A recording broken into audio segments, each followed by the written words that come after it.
আজি Nifty 50 expiry আছিলে 6 জানুৱাৰী গতিকে মই ৰাতিপুৱা ভিডিঅ' এটা বনাইছিলোঁ যে যদি মোৰ আজি ছেটআপ বনে তেনেহ'লে ট্ৰেড ল'ম আৰু যদি নবনে নল'ম কাৰণ আজি এক্সপায়াৰী আছে আজি ট্ৰেড লোৱাটো ইমান এটা মানে ৰিস্কি হয় কাৰণ মাৰ্কেট কিনি যায় কি কথা এক্সপায়াৰী আছে ভলটিলিটি থাকে গতিকে তাতে থিতাদিকে সেইটো এক্সট্ৰা গতিকে মই কোৱা নাছিলোঁ আৰু কৈছিলোঁ মানে লোৱা নাছিলোঁ আৰু কৈছিলোঁ যে যদি মই লওঁ তেনেহ'লে মই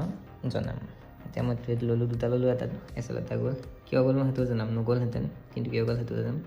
তাৰপিছত এইটোত ধুনীয়া টাৰ্গেট 44 পইণ্টৰ টাৰ্গেট এচিভ কৰিছোঁ আৰু এইটোত মাত্ৰ 16 পইণ্টৰ এছএল গৈছে মাত্ৰ 16 মোৰ লজিকটো আছিল এইটো এতিয়াতে ধুনীয়া বেজ বনাই আছে এই বেজটো ভাঙিলে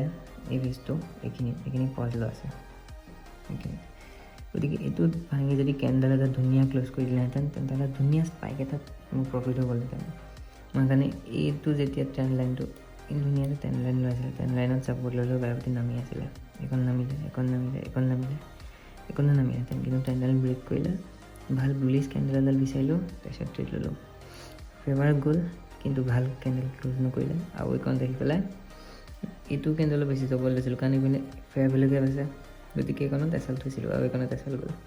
আৰু সেই ফেয়াৰ ভেলু গেপৰ পৰা আকৌ ৰিভাৰ্চ হৈছিল মাৰ্কেটটো গতিকে এইখনত আকৌ মই একদম পইণ্টত লৈছোঁ নামিছে কাৰণ মই জানো মোৰ ফেভাৰত যাব তেতিয়া নামাৰ লগতে এছএল যোৱাৰ লগতে মই আকৌ ট্ৰেডটো লৈ লৈছোঁ কাৰণ FBG এটাও আছে আৰু টাৰ্গেটটো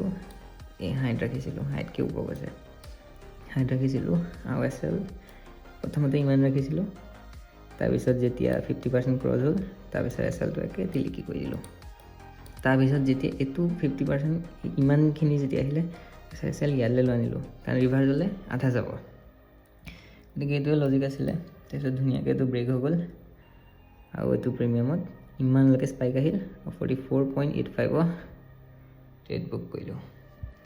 গতিকে এনেকুৱা যদি লজিকেল কণ্টেণ্ট যদি কনজিউম কৰিব বিচাৰে তেন্তে হ'লে চেনেলটো চাব পাৰে আৰু ছাবস্ক্ৰাইব কৰিব পাৰে থেংক ইউ